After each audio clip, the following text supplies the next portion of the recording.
Welcome back to another episode of the HigherUp podcast. I'm your host, Michael Smoke, and today we are joined by a very special guest. She's amassed a following of nearly 2 million people and has positioned herself firmly as one of the top authorities in the online space in the realm of self-development, personal growth, relationships, and ultimately helping people get the life that they want. Miss Quinlan Walther, thank you for being here.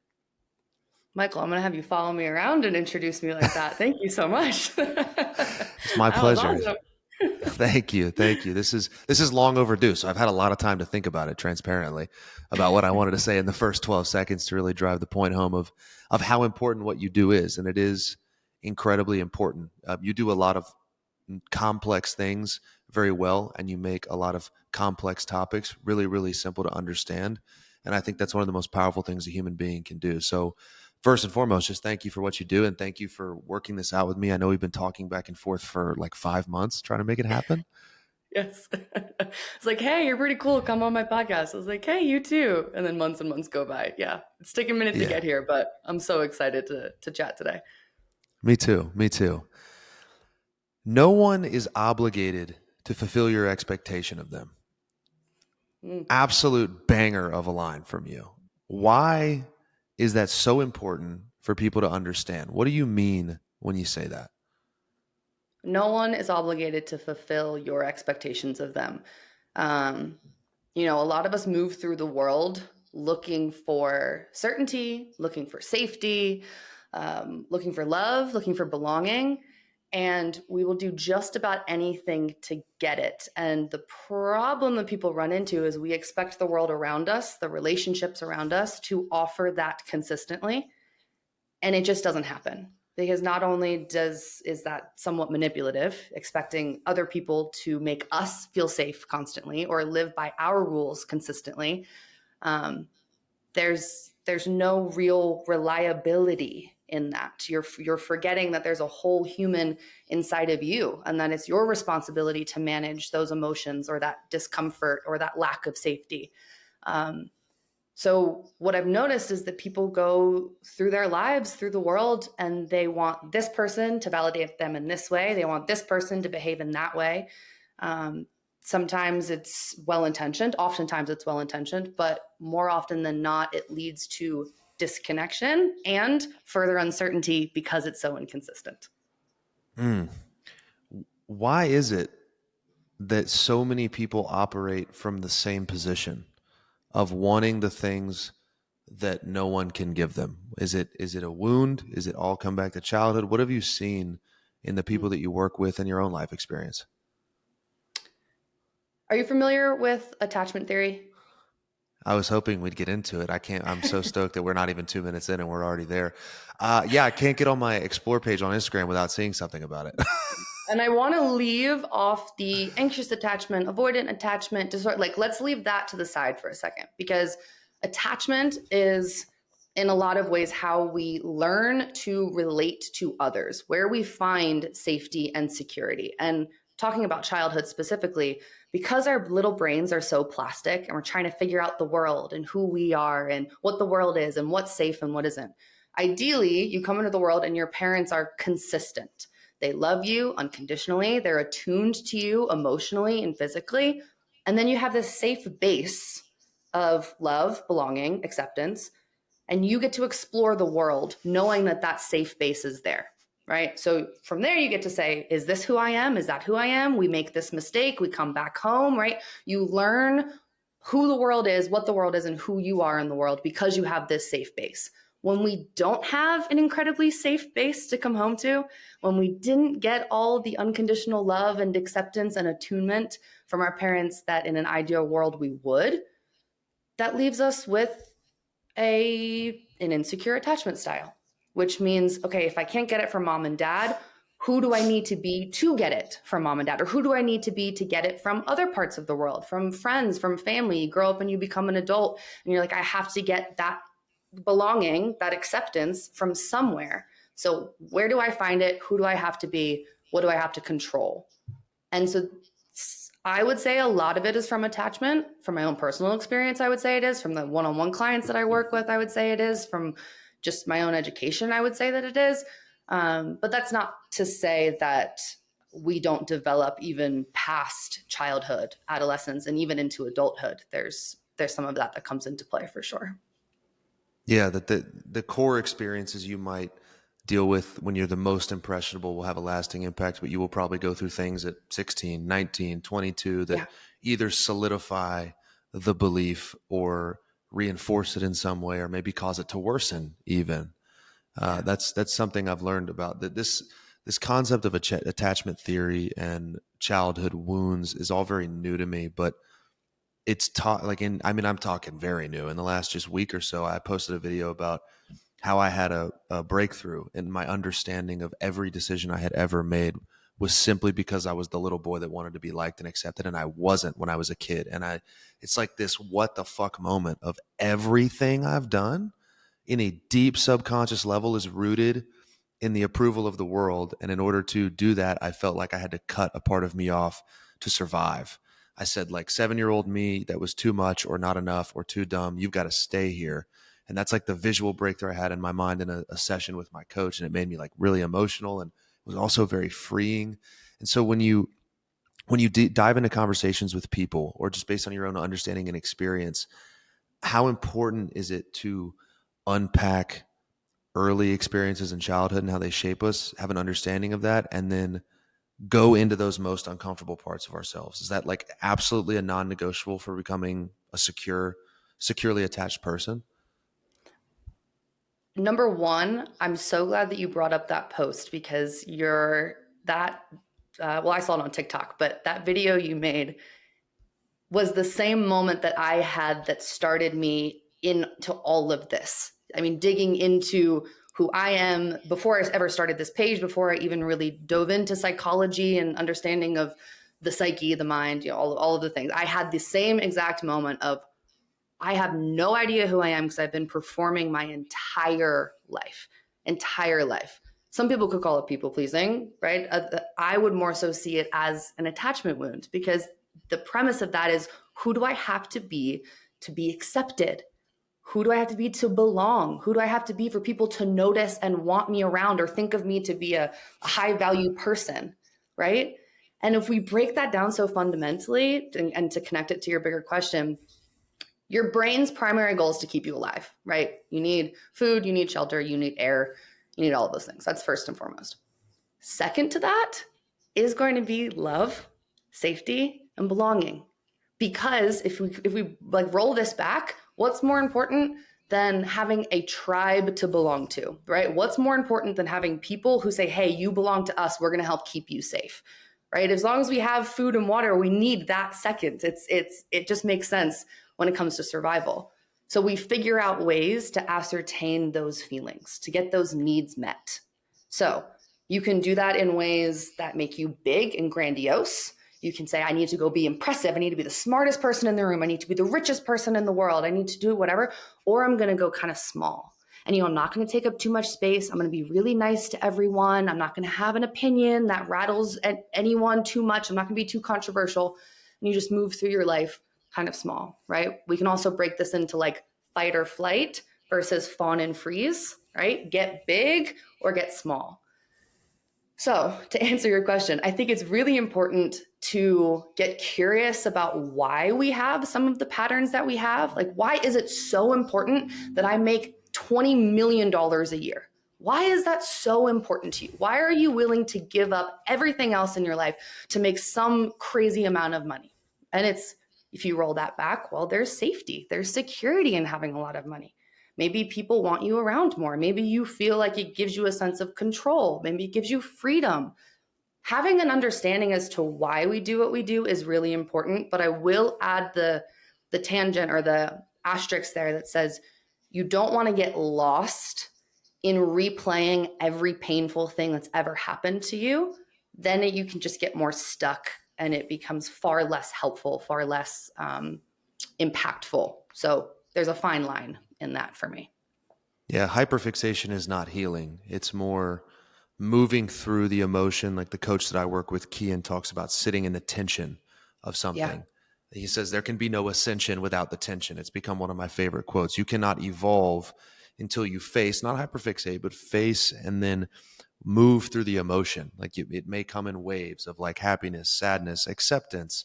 You're grieving the kid in you, or you're pissed that you left the kid in you behind, but then you feel so free because you finally figured it out. It's truly accepting Yeah. whatever that is and not trying to manage it, fixate on it, solve for it, but rather just lean in, because that's really the only way to move through it. And it kind of makes me think like you are the pinnacle, or at the on the Mount Rushmore of like self-development in the online space. Talk about the work. Absolutely. I truly think that. And your content's a reflection of that. And like it's so popular to talk about self-development now, personal Mhm. development. It's hashtags on Instagram and TikTok. And it's marketed as this sexy necessity in life. Like you've got to do the work. But the truth is, it's ugly. Like it's sometimes it's fun, it's relieving, but there's that period of tension which is incredibly painful. You know, I'm having that inner child revelation, and I'm like bawling on my couch as a grown man. Something I've always Mhm. had a hard time doing since I was a little boy. But that's what it takes. So, like in your opinion, what is, for someone who doesn't know what doing the work means or how to start? Like what is in its purest essence doing the work mean to you?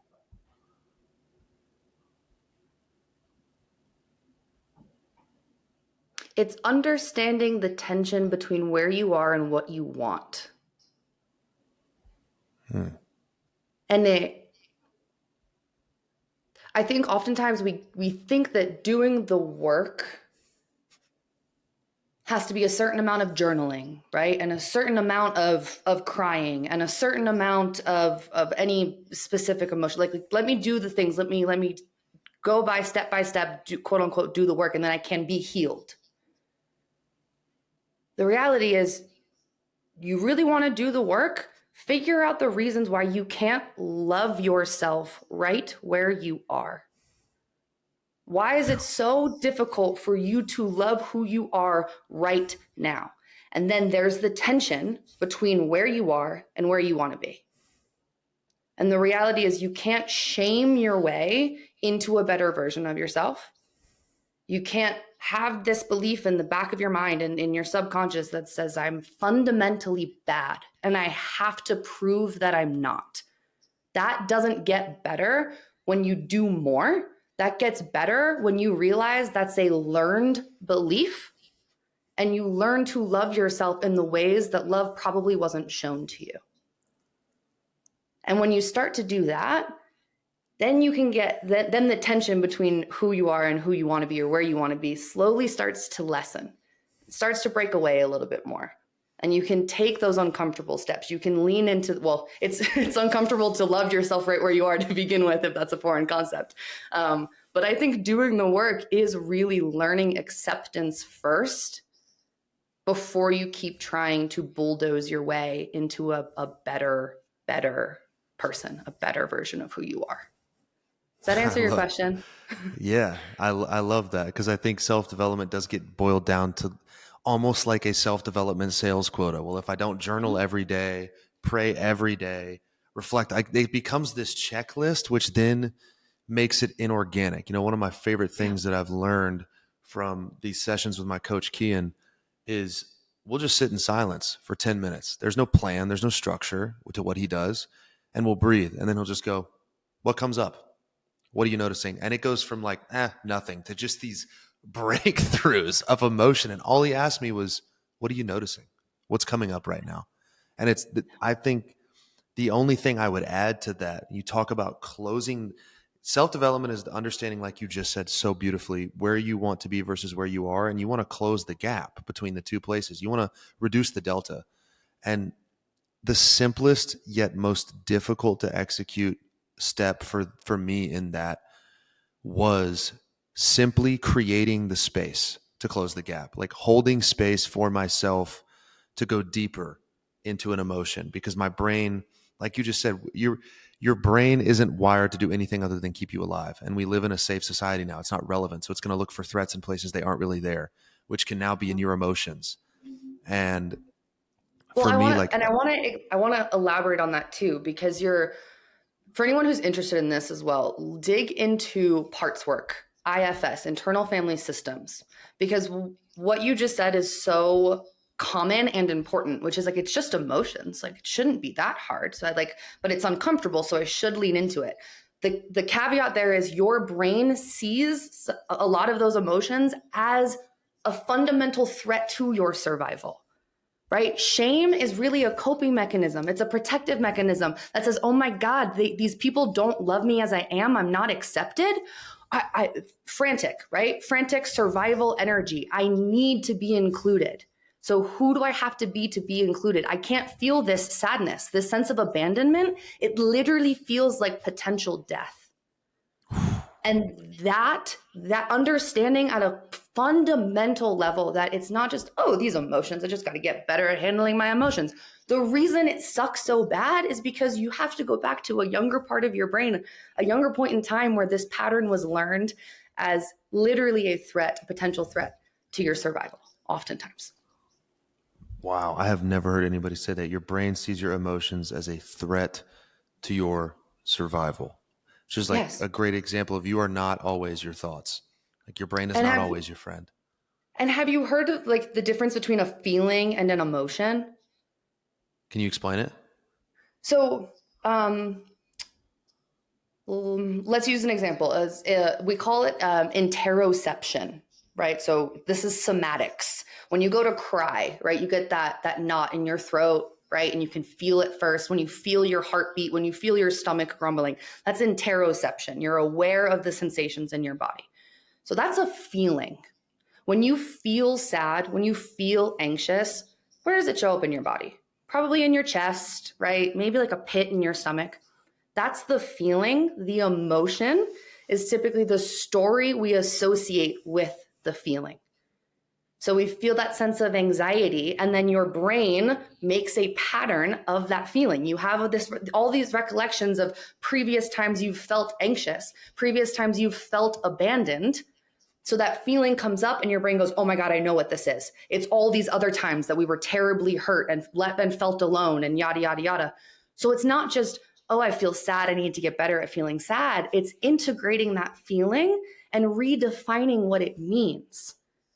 Because it's not, right, current day you is not 7-year-old you who's like, why don't mom and dad care enough to like come let me cry on their shoulder? Right? Like, why does no one pay attention to me when I do this? But then 28-year-old, 29-year-old you is like, man, this feels heavy, but I should be a man about it. It's like, no, we just have to learn to integrate that feeling with a different story to redefine what that emotion really means. Because your brain is always looking, it's a pattern recognition supercomputer. So like, it's going to familiarize the emotion with what it most closely associates it with. That's fascinating. Of course. I mean, that makes so much sense. So it's about redefining what the feeling or what the emotion tied to the feeling is. Is that what you're saying? Like, when you get the shame, it's not, oh, I have shame and a pit in my stomach, or I want to concave inward because I feel shame. It's changing the story of what that means to feel it. Yes. Rewriting that narrative. Why do you think that's so hard for some people to like, to face outside of the threat? Like, if we know intuitively feeling our emotions is a good thing, intuitively we know it logically, and in some cases for some people the only way they become who they want to be is facing the big scary monster, and so many people knowing that intuitively never do it, and it impacts the way they show up in every relationship, in every friendship, in the workplace, sometimes for the rest of their life. Why is that? It's scary to do it alone. I mean, so much of this boils down to feeling alone with big, scary feelings, right? Whether it was at a young age, whether it's today as an adult, however old you are listening to this. In an ideal world, we would have learned how to deal with these emotions, these feelings, with a sense of love and support. It wouldn't have just been us. And so now we've gone all of these years trying to avoid those feelings and kind of get rid of them, push them to the side. You probably have an inner critic in your head that expects you to be better at this than you actually are. You have all these rules now of who you need to be and how you need to function in the world, right? None of that helps with the acceptance that we're talking about. there's a switch here. I mean, we have to also mention that you have decades of experience managing your emotions in a certain way, right? So the brain's going to go to what it knows best, and it's those decades of practice. So rewriting that in and of itself can be difficult and uncomfortable. There comes a point where you realize that you have to offer yourself the support in this new learning that you didn't get at whatever earlier point in time. And that there's a little bit of annoyance that comes with that. Like, why do I have to do it alone? Why does it have to be me? It's like, well, because it's your responsibility. Lovingly and just to the point, it's your responsibility to do it and to be that support that you didn't get. And to realize that your emotions are something to be managed, something to be felt, something that have to come along with you, not something that you can leave by the roadside. Yeah, I think I heard someone say once, your trauma, your shortcomings at early life are not your responsibility, but healing from it, moving on with it is your responsibility. Otherwise, you are going to cause other people pain and discomfort. You are going to cause yourself more pain and discomfort because in relationships specifically, I know you do a lot of work in this realm. Like typically, I'm a subscriber to the belief that your significant other is a mirror.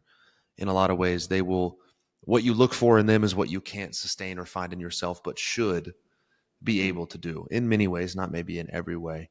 What do you see when you work maybe with couples or with someone trying to repair their relationship? Or where are those shortcomings typically at? Is it in an inability to feel or an inability to express one's feelings? Like, what are the biggest shortcomings you see of why, specifically modern day dating, which is a fucking mess, bro, if you look at the internet long enough, is falling short so many times?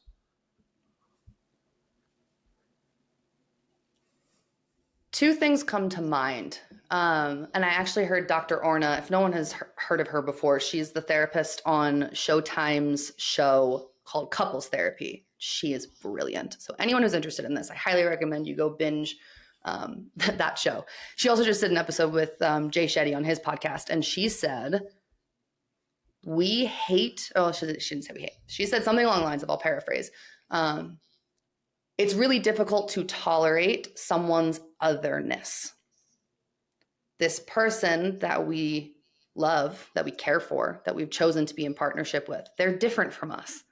And that sucks. Like that makes us really uncomfortable because we think that what we know is the best, is we know how to do life. We know how to be who we are. And anyone who challenges that, at a certain point, there's tension there. And I think that usually moves into two camps, which brings us back to attachment, which is I'm scared of losing myself in this relationship. So your otherness feels like a threat to my individuality. Or you run in the more anxious side, which is I can't exist without a connection to someone else. So I would rather lose myself. And there is your anxious versus avoidant attachment style, which is I can't trust this world or myself if I don't have someone else to reflect back to me my safety, my love, who I am. That's anxious. If you're avoidant, you say you can't get too close because I'll lose who I am. I can't trust myself with someone else's otherness too close to my sphere. So it's this balance, depending on who you are in one of those two scenarios. Are you more worried about losing you in relationship, or are you more worried about losing connection, which then prevents you from showing up to the relationship? And in realistic, more direct terms, you have some people that will people please their way through relationships, and then resentment blows up because you never stepped in the door. You were some caricature of a person you thought this other person would love, or the avoidant who never really lets you get too close. And so connection is sabotaged before it really turns into anything greater. Word on the street is those two attract. Yeah, do they ever? And it leads to typically two outcomes. Neither of them want to change, or they both become secure. There's really only two ways that goes. The relationship blows up and they never talk again, or they figure it out through differing degrees of openness, right? Yeah. And hey, by the way, the solution, the fix, if you will, for both of them is accountability.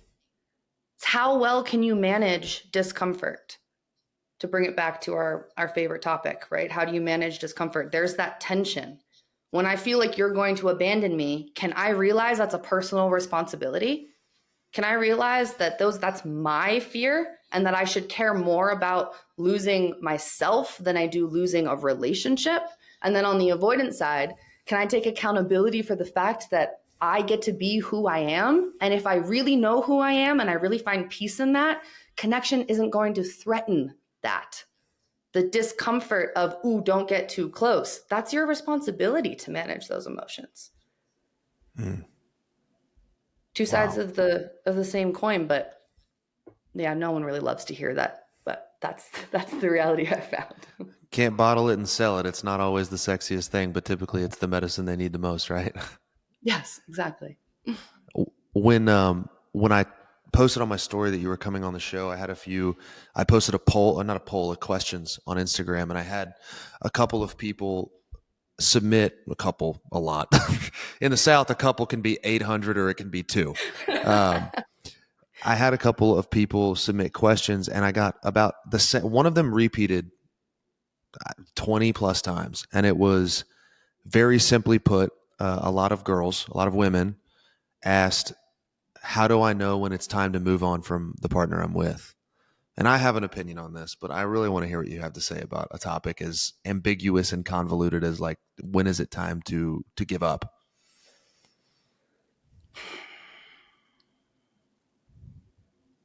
See, this requires so much more context because there's not really a one size fits all.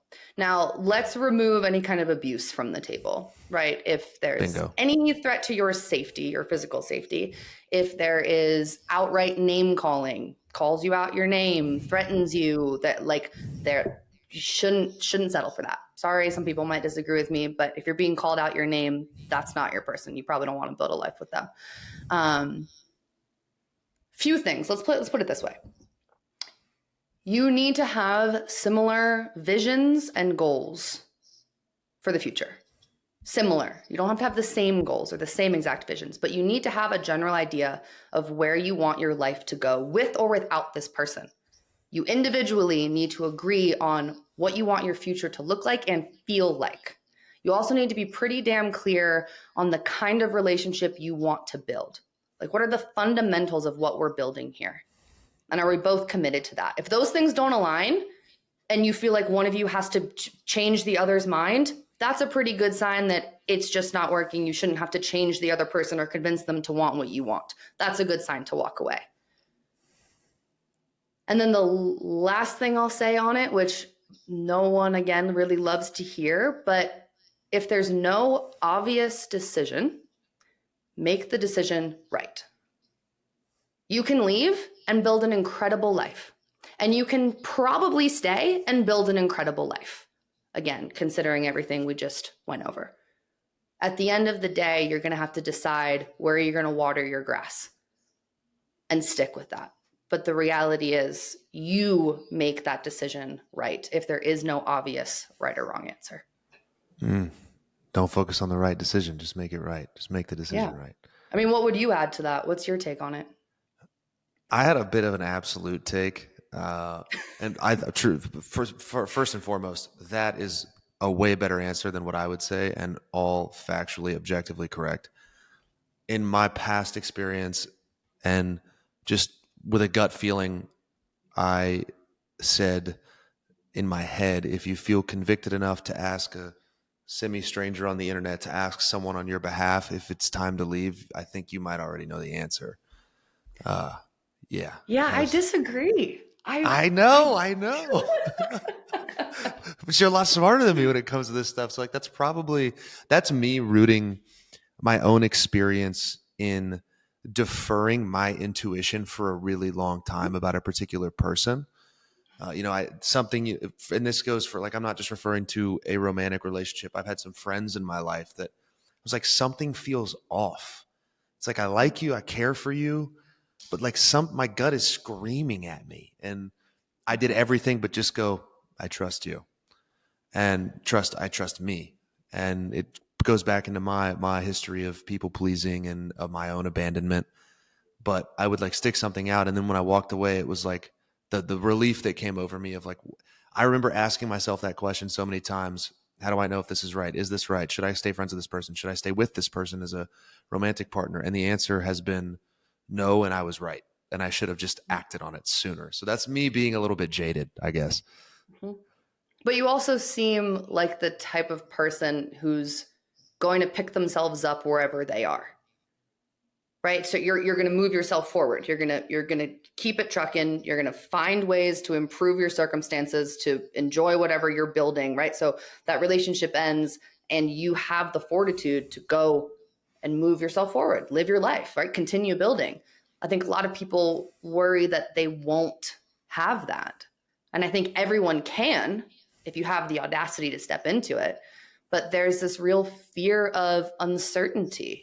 If I leave, what happens? If I stay, what happens? Am I going to be miserable if I go right or left? And yeah, at the end of the day, you need to trust yourself more than you fear uncertainty, without a doubt.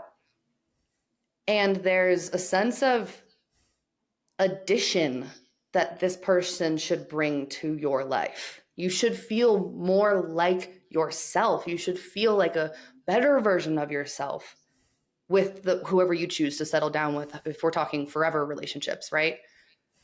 And at the same time, there's still a caveat there, because you can't outsource that to your person if you aren't taking the steps to go after your fire, your passion, your purpose. If you aren't wholeheartedly committed to becoming who you want to be, you're of course going to be disappointed, because you're looking to someone else to fill that void, to take that responsibility over for you.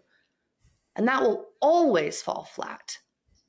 Yeah. So where's that consider that, whoever's listening and is wondering this question, how committed are you to building this life that you want? And how much are you trying to shoulder? How much responsibility are you trying to shoulder to the person that you're with? Yeah. You putting a relationship on a pedestal dooms the relationship to fail, because you're putting your need for something in an imperfect human being. It's just not it's literally not possible, and it's not fair. And it's I'm a believer, and I think that people look often for, and I have in the past myself looked for in a person, what my belief and relationship with God and my purpose can only fill. Like those two things together give me the wholeness that I had looked for in friendships and relationships in the past. And it always comes up short. Like my pastor says, everybody has a God-shaped hole in their heart, and they just fill it with things, square peg, round hole. And it's been something so understanding that made me whole and helped me come to that revelation of like, I left behind my purest essence when I killed the inner child to fit in. Like that was actually the most of what made me, who God ordained me to be. How could I do that? And that was so enlightening. But I think you're absolutely right. You're outsourcing your sense of self-trust, self-belief, self-fulfillment, self-love to another person. That sentence in and of itself is a complete oxymoron. It doesn't make any sense. Yeah. And yet it makes perfect sense when we understand where that pattern probably originated. Right? Exactly. Exactly. But rationally, right? Rationally, it doesn't make sense. It's just that it's an emotional pattern. It's an emotional mechanism. It's not a rational decision. And there's a real disservice that we do to ourselves when we pursue relationships from that angle, because you also realize eventually that's another human on the end of this. Like, you love them so much. Are you treating them like you do, or are you treating them as some kind of validation machine? You know, like if you really loved that person, if you really loved them, would you be treating them in such a way? Would you be criticizing them in such a way? Would you be overlooking their emotions, their dreams, their goal? Like, that's a whole person. And talk about inner child work, man. If I believe you're in a relationship, there's something so beautiful about considering the little girl or little boy inside of the person that you're with. It's like, oh, it just melts me. Like, I would never want to hurt him. I would never, ever, ever want to hurt my fiance, my little 6-year-old inner child and my fiance. And that kind of that shifts your perspective quite a bit, because you realize, oh man, I have been kind of selfish. I have been really only looking at me, and this is not an egocentric dynamic. It's not supposed to be. Yeah. Yeah, that is so important. I don't want to move on from that just yet. It is. I saw someone in a video say that when it was a couple, and when they argue, they put a framed picture of each of them as like a 5-year-old out in front of each other, and it makes the argument a lot calmer, because that's all we really are internally, and understanding and accepting that makes life so much, honestly, so much more fun and Mm-hmm. free, but it also makes you so much more compassionate and closer to that, whether someone listening to this is a Christian or a believer in God or not, like Christ-like love is true selfless love, is the way they describe it in scripture. And like, what, do you love them, or are you manipulating them to get a sort sense of validation? Well, that's just not love. That's a very black or white way to look at it. Like, true love is Christ-like in the way that it is selfless. It is, I don't want to take advantage of that little boy, that little girl inside of you. So I think that's very, very beautifully put. And I'm curious. One thing I've come to realize when people watch videos like yours or videos like mine, it's fair to say they derive a certain sense of information or inspiration, or maybe a combination of the two, from the videos that we put out. And because they only see us in a snapshot in time, there's this perception of they've got it all figured out, so they just must have always had it all figured out. And the couldn't be further from the truth. My shit is still very much not together in so many ways. I got to pay my Q2 taxes, or I'm going to get fined. I got to do that when we get off the podcast. But I say all that to say, like, how did you get to this point in your own personal journey? And you don't obviously have to get into the weeds of what the work looked like for you, but where did you start, and what was the revelation that got you to the point of being able to share the perspectives that you share now that help so many people? Like, what was that like? When did it happen? There was an element of desperation, Hmm. just truly depleted, so sad. I mean, there was a lot to give some context. I grew up very much. Everyone talked about daddy issues when I was younger. Like, that was like the thing, when you learn, you're like, daddy. No, I had mommy issues. I had mommy issues. There's a video of me at like 6 years old, and it's Christmas morning, and I'm like tugging on my mom's arm, and I'm like for 15 minutes straight, just like begging her, like, can you please pay attention to me? Pay attention to me. And God bless her. She is an incredible, incredible woman, just not incredibly nurturing. Wasn't all that emotionally available. And so I grew up with this chip on my shoulder of like, how do I get people to give me the love and acceptance, the warmth? I was craving warmth. And anyway, years go on. I have this in the back of my head. My mom died of cancer in my early 20s. She passed away. We had a great relationship at that point. Man, nothing was left unsaid. So there was this moment, there was this really cathartic release that had happened. I was like, man, I've unloaded this stuff, and she's gone. So the chapter is closed. Either I'm going to do something about this, or I'm not. And similar to you, as you said in the video you posted recently, I realized I had built my entire life around the idea of this caricature of who I needed to be. For me, it was impressive, smart, special enough to keep around. If I was going to be the most anything, I was like, how do I be the most impressive? What does that mean? I still don't even really know. So I went to school to be a doctor, undergrad anyway, and pushed through straight A's, finished the whole thing in like 2.5 years, just busted through it, did everything that I could. I also had a terrible eating disorder, debilitating eating disorder behind the scenes, because I was not present. It was this facade I was trying to keep up. So my mom dies, I graduate, and I take my MCAT. And when I realized I did well, well enough to probably get into med school, I had a meltdown, an absolute meltdown. Like, am I really going to continue this for 12 years? Total, I was crying on the floor of my apartment, didn't even make it to the couch. It was a total mess. Because I realized, like, my heart wasn't here.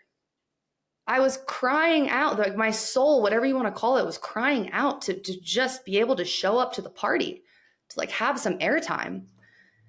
And so I just decided, it was a few months after that I applied to grad school.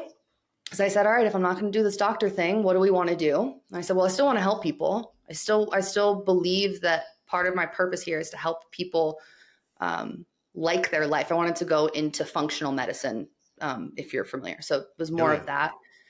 I'd always liked making content. I told you beforehand, I was big into fitness and I had a fitness page just for fun. So it just kind of happened. I didn't have a plan for it. All that I knew is the way that I'd been living my life for 2 decades prior wasn't going to work anymore. And I had to figure it out. So there was a sense of desperation, this small glimpse of purpose that I believed to be authentic and true. And then I just kind of built it brick by brick from there. To give And you the eventually, on a weak foundation, so the bricks came tumbling down. Mm-hmm. Mm-hmm. Wow. I think my theory to some of that is that when we do that, I'll make it personal for me. When I do that and found myself doing that, you have a video where you say people pleasing isn't kindness, it's survival. And the word survival, I think, has extreme connotations. People are like, what do you mean survive? I'm not in the woods about to get eaten by a bear. No, but survival in terms of modern context, absolutely. And everything you were doing and I was doing, this version we thought we had to uphold, was to try to please so we could be accepted, so we could be loved, so I could fit in, right?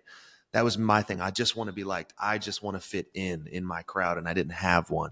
And I think people underestimate like just how impactful that is, because they get so used to living with it. Just like when people are overweight, right? Someone's carrying 60 pounds of body fat, living off caffeine. They get so used to living at 55% of their baseline potential that when they clear that out, they go, wow, I'm so clear. That's always what it comes back to with my clients. I have so much clarity. Yeah, because you were physically fat, but a lot of people are emotionally fat.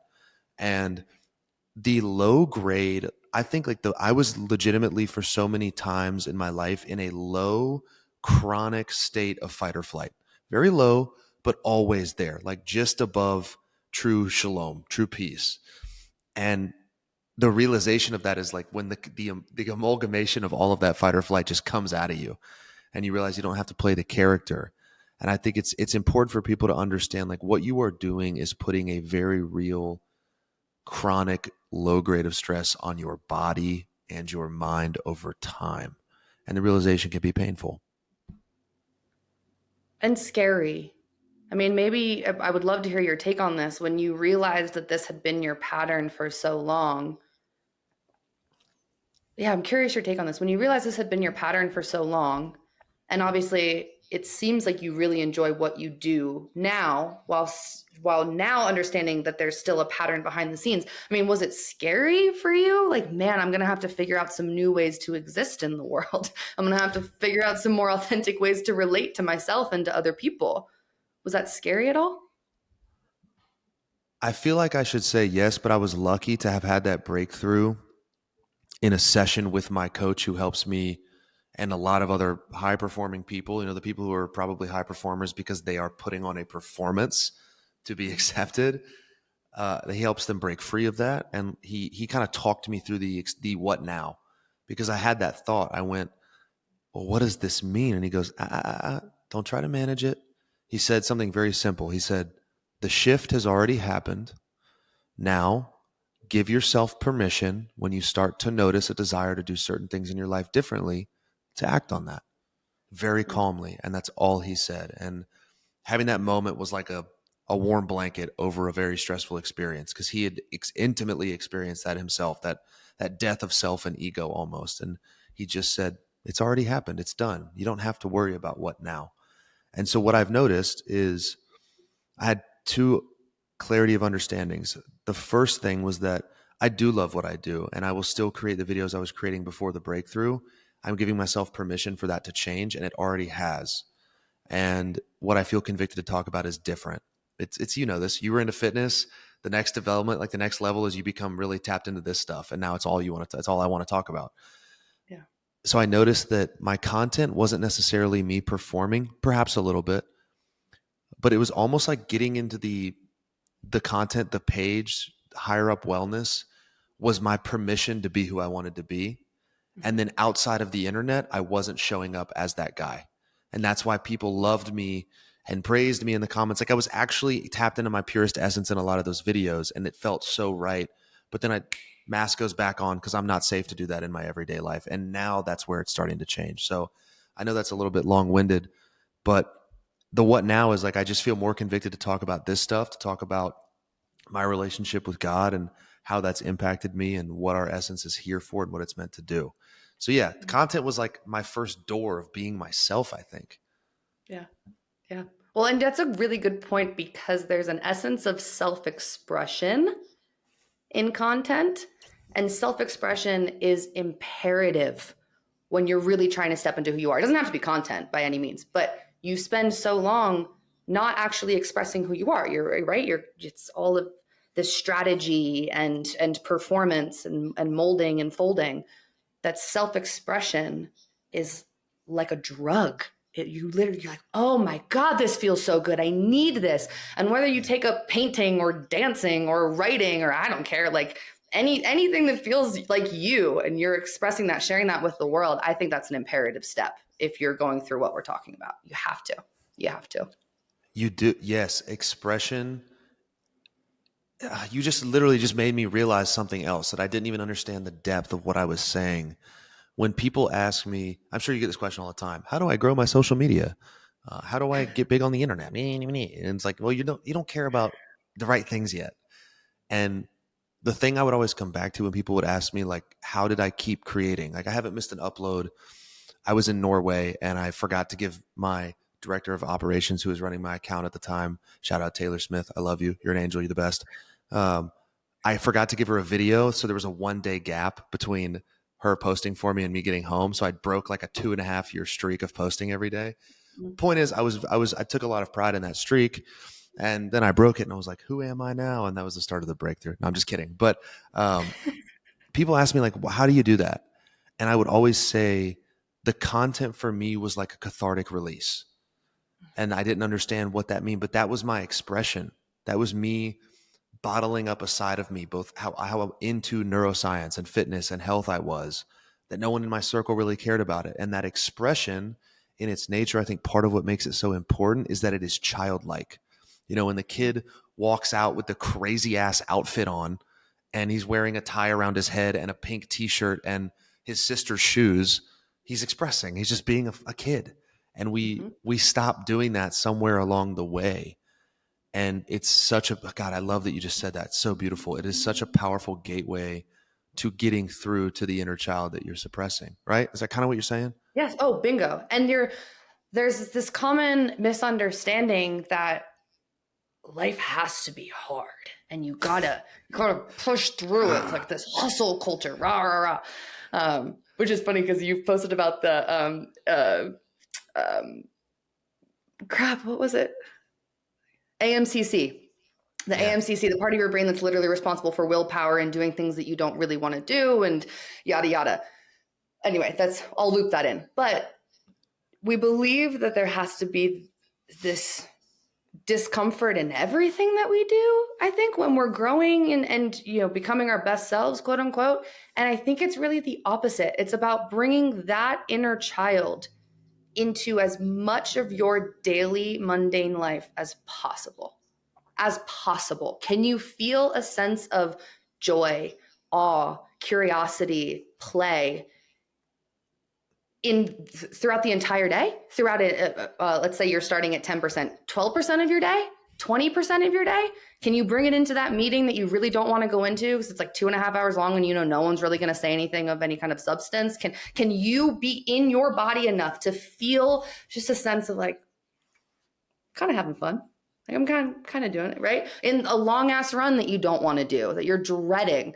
Can you find that sense of play, even though you're doing something that may not be the most enjoyable? I truly think that's another fundamental step, is trying to bring that childlike awe and joy with you in as many areas of your life and day to day as possible.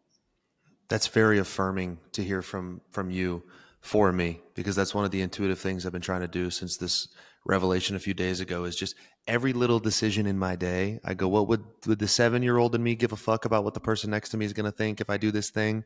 Or, we have bird scooters all around my city. I don't know if you know what those are. The little Like the electric electric scooters that, scooters? yeah, you can just like rent one on a QR code. Mhm.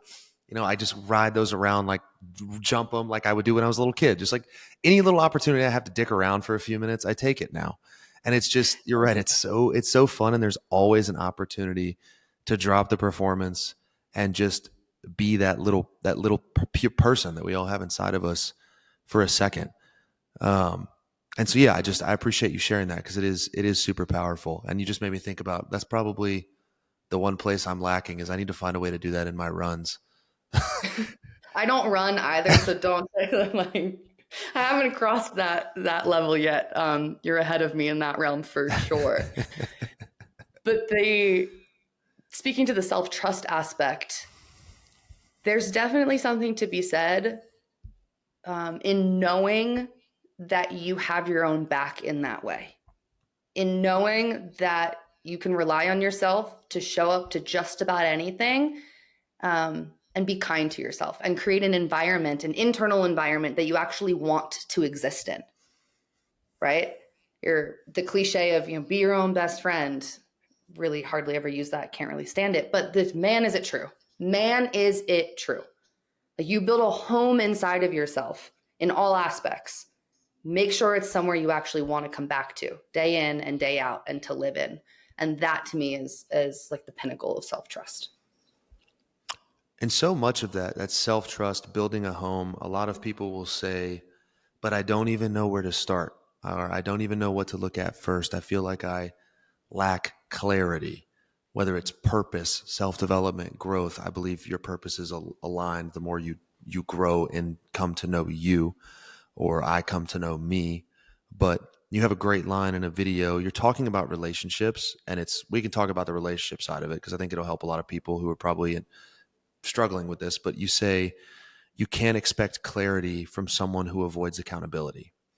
And while that's true in the point of a significant other or a friend or a business partner, it's also true internally. A lot of people aren't clear. I was not clear on what was holding me back, because I wasn't holding myself accountable. And the accountability was, you abandoned 7-year-old Michael. I abandoned 7-year-old Michael. Right. And so I want to challenge people to take that phrase and look at what hard conversation with yourself, what emotion that you can only feel and move through alone are you avoiding, because the clarity is on the other side of that. Do you agree, or totally not? Wholeheartedly. I'm scared to bring up some of these concepts and be a little bit of a free thinker. No, I like that.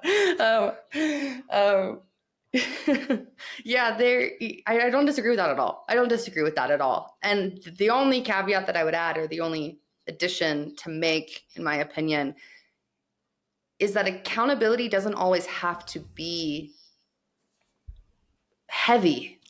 Yeah. It doesn't always have to be, all right, what are all of the ways that I've failed and screwed this up and let myself down, and where am I lazy, and where am I?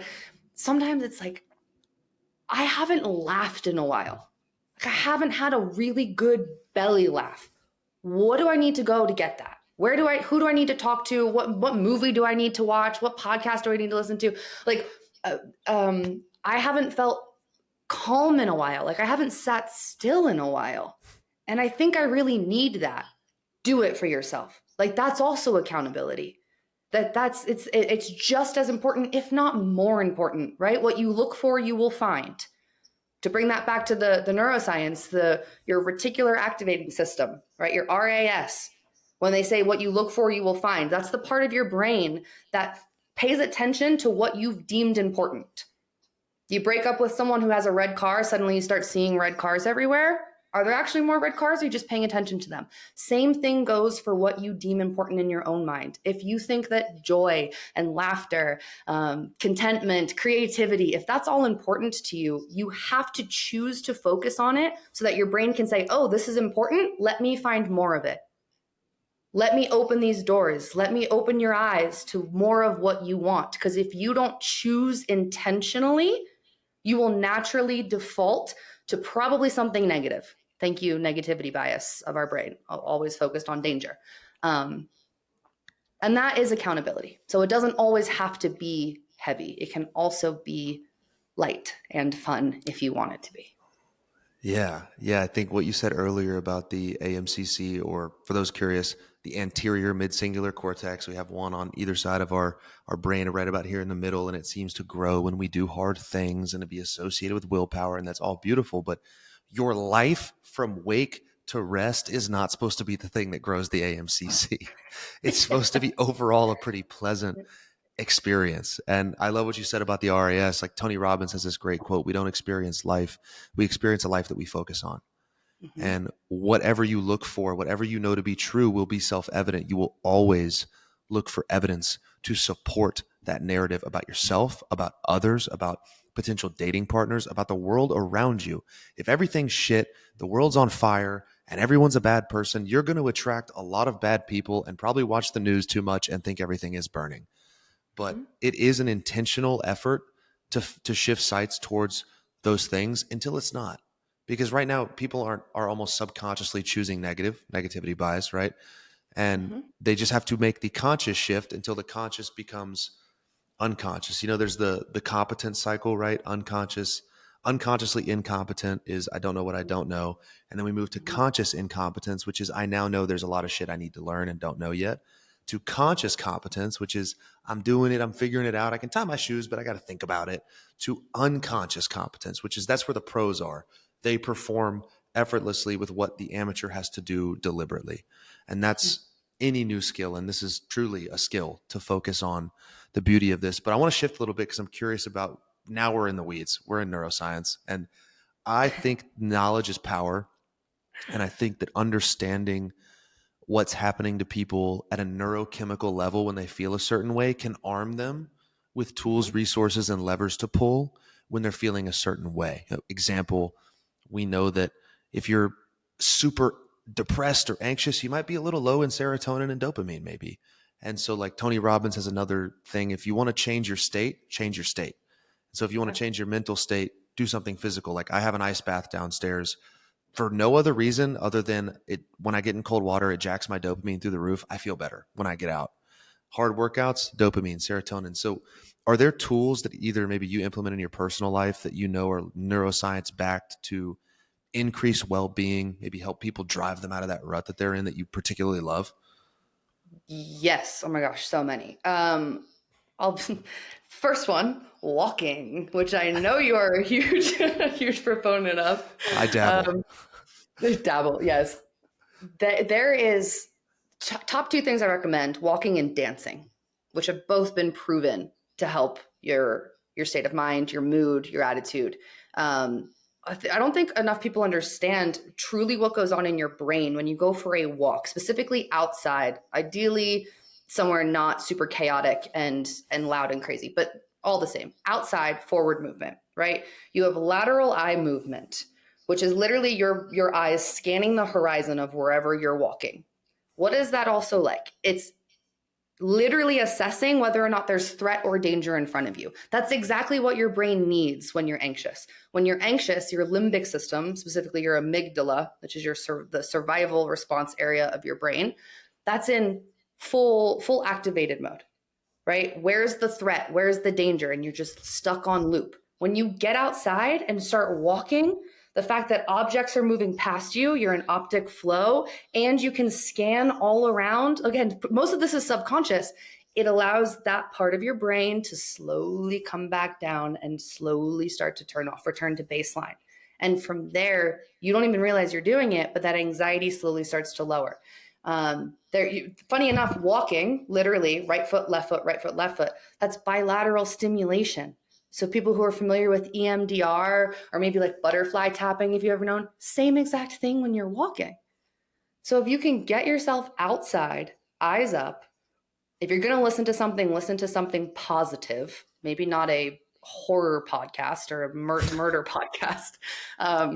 But there's real science behind it. And I know that you support this and talk about it all the time. So I have to mention it.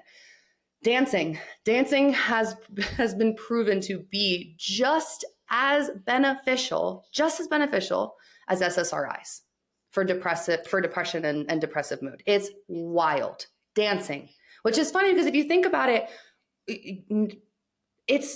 it's almost second nature. Like you grow up and you just kind of move, like you can be a kid and you just have this intuition to just kind of bop along. You know what I mean?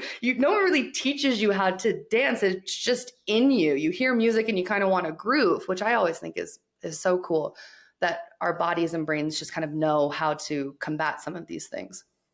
So dancing is super important. Sleep. Every single cell in your body, every single cell is affected by your circadian rhythm. Runs on a biological clock, 23 and a half hours. Get a little half an hour wiggle room. This is one of the most incredible things I learned in school. We did a massive project on sleep. And the fact that every single cell in your body wants to run on a cycle, right? Everything is a feedback loop. More of this, less of that, more of this, less of that. And when you sleep well, consistent sleep times, that one's overrated or underrated. A good, 7 to 10 hours. I won't go over all of the stuff that most of us already know. But it affects the way that your neurotransmitters and your hormones get to operate. So consistent cortisol levels, you want that high in the morning so you can be alert. High cortisol at night, anxious. Bad mood, unstable mood, and that's all in the brain. This isn't woo-woo. There's real science to back this up. So I'm going on a way too long of a tangent. No, keep going. This is what this is for. This is my podcast. Keep going. Even down to like ghrelin and leptin, right? Ghrelin is your hunger hormone. When you're hungry and your stomach is grumbling, that's ghrelin. I wonder if there's a connection to that name. I've never looked just put that together when you said grumbling ghrelin. And leptin, which is your satiety hormone. So that tells you, hey, we're full, we can stop eating now. Do you ever realize that when you're in a consistent sleep cycle, you wake up and get hungry at the same time of day? Your body loves that. It thrives on that. It's constantly looking for the rhythm, for the cycle. What time do we eat? What time do we sleep? And that undoubtedly, like it's literally scientifically proven that then backs the same hormones that affect the way that your brain, your mood specifically, is impacted. How important is it, in your opinion, for yourself and for the people you work with, and just for anybody listening, on top of all of those things, where does nutrition fall in terms of advancing mental health, advancing, lowering anxiety levels, allowing them to be more durable? Do you have a stance on that? I have a strong stance on that, and I wish I spoke about it more. It feels like a mountain I'm not really sure how to climb. The standard American diet is the standard American diet. It's right. It's how most people in this country eat, unfortunately. And there's no mindset work. There's no reframe that you can really do if you're eating like shit and sleeping like shit and sedentary on top of that. So to me, nutrition is top 3 most important practices that I have in my life to keep my head on straight. First thing in the morning, protein and fiber, period. Ton of fiber. Fiber has been my thing the last few years, trying to get about 15 grams of fiber per 1,000 calories that I eat. Please look into it if you aren't familiar. Like, this stuff is so important. I take about 1,000 milligrams of EPA, omega-3 fish oils a day, about 1 gram, which is crazy. Vitamin D. I eat my body weight in protein. All of these things that may seem, bodybuilder bro science stuff. It is so real. And thank God I'm talking to your audience, because I think most people in your audience will agree, like they're here for a reason. This isn't the first time they've heard this stuff. But you know the difference. You know when you get out of whack there, it starts to affect the way you see the world, the way you see yourself. So I wish that I could speak about it more. I don't have the balls yet, maybe. I was going to say, I don't know that anyone's more qualified. I mean, hell, I'm not qualified at all, and I do it every day. I mean, sure, I get a bunch of people telling me crazy shit in my DMs about how I don't know what I'm saying, but the I think you should absolutely, I even want to challenge you to take more of a stance on that because you're scientifically correct on everything. I don't think there's any risk. I think more gals, I think you probably have I would guess, I'm being presumptuous, you probably have a lot of females that follow you. They need to know that like protein, fiber, omegas, that's important. That's sexy. Muscle Like that's mass, muscle yes. mass. Yes. The organ of longevity. I could go down a huge deep rabbit hole on that stuff, but I have implemented there are certain things that like you said, the self-work is great, the healing is important, but if you are not giving your cells what they need to function, if you are consistently deficient in magnesium, vitamin D, and omegas, there is a symptom of anxiety associated with the deficiency in those minerals and vitamins. And so you might as well just that's low hanging fruit. It's like three supplements. Just pop them or eat them, get them from food, even better. And you've at least solved a small percentage, perhaps for you, a large percentage of the problem listening to this because you're nutrient deficient. I noticed a huge difference in my ability. And this is why, like, there's a running joke in my comments when I talk about it. People call me the magnesium marshal because I'm so passionate about what magnesium supplementation did for my sense of well-being, my executive function, my cognitive recall, my ADHD. And I was like, oh, what I put in my body is literally influencing my physical behavior and my mental acuity. Like this stuff is so far beyond appearance that if you just chase the reasons beyond appearance, whatever aesthetic you're going for is just going to be a side effect. Yes. Yes, it's so true. And if for anyone who's curious or wants some more data on this, look into the link between diabetes or just unstable blood sugar and dementia. They're literally calling it type 3 diabetes because your blood sugar is so unstable for so long, your brain can't function properly. It can literally wear away at the wiring in your brain. It's fact. And what's the best thing that you can do for blood sugar? Have muscle mass. Have muscle mass to suck up all that glucose. Fiber, have to eat your fiber. Oil, fat to slow down your digestion. I mean, all of these things are linked, and it's really, you do such a good job of making these steps actionable and easy, right? I drink half my protein every day. I do not care. I just got to get it in, got to get it down, and do not care. I've done it for years. So there's ways to do this that doesn't have to, we're making it sound kind of fancy and crazy. It can be pretty straightforward. It really, really can be. It can be pretty easy.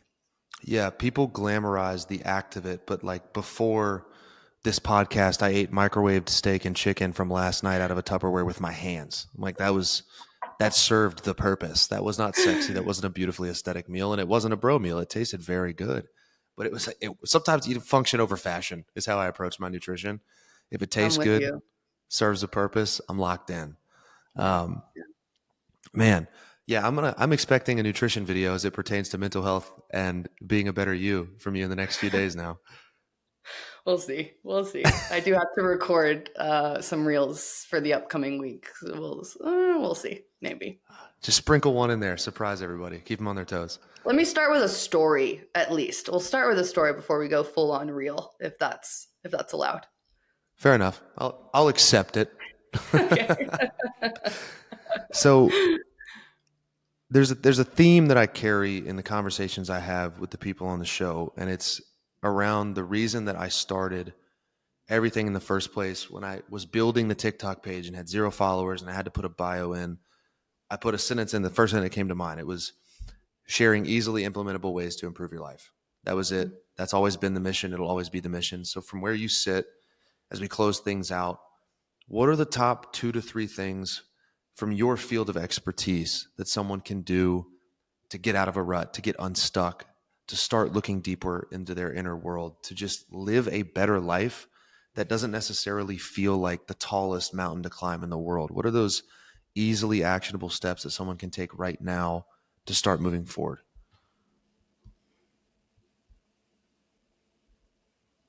Actionable steps. There's a practice that I will recommend to anyone who will listen. And it sounds a little woo-woo, but try it out to anyone who's listening here. And it's a visualization. an embodied visualization. So kind of like a meditation, but this is the deal. Start out by writing as many details as you can about your ideal self. Like, who do you want to be in an ideal world? What would your normal day look like? How would you walk? How would you talk? How would you dress? How would you spend your time? Just write it out. No detail too big or too small. And I want you to sit down and envision yourself moving through that person. Like you're watching a movie of yourself living that life. And I want you to do that until you can feel the feelings that that version of you would feel, until you get the physiological sensations that that person would feel being in their shoes. Just take a few minutes, ideally every day, and come back to that. Talk about priming your brain to be who you want to be. Lean into that practice. It's wild. You'll notice that those feelings are far easier to access than you ever thought before. You don't have to wait for the $100 million or the perfect relationship or the whatever like your big thing is that seems so insurmountable. Practice this visualization and you'll realize you can get those feelings without these massive, crazy, big achievements. You don't have to wait for them. That's beautiful. It's probably one of the best, if not the best answers I've gotten to that question. Oh, good. I thought that was a little long, so that's good. There is no long. We could make this 3 hours if we wanted to. We could just keep going. But I think for time's sake, I think this is a beautiful spot to close it out. Q, I can't thank you enough for coming on here. I could just feel sometimes when a conversation is going to make an impact. And I think you just helped a lot of people. And I'm really, really, really excited to put this one out. I think that the work that you do is incredibly important. And it's the side of self-development that matters a whole lot more, in my opinion, than running ultra marathons and getting abs. This is the real work, and you make it easy. You make it simple. You make it attainable, and you make it actionable. And I know a lot of people feel the same way, but I'm grateful that you're putting content out. I'm grateful you found this purpose and path because it's incredibly important. And I imagine we are probably going to have to do a part 2 to this soon. But in the meantime, where can people find you? What are you working on? What are you doing? Where do you want them to go look? At Quinlan Walther on all the platforms, TikTok and Instagram specifically. I have a community where I put out long form content very similar to this. You can find that in my bios as well. There's live monthly calls, live monthly Q&As that go along with that. Everything can be found on socials. Beautiful. Thank you. And to anyone listening, if you're on Spotify, make sure to follow the show, give it a rating. It really does help the message get out to more people. If you're on YouTube, be sure to subscribe and drop a comment. Let me know what you thought of the video. And Miss Q, until next time, thank you for being here. Thank you, Michael. So much fun.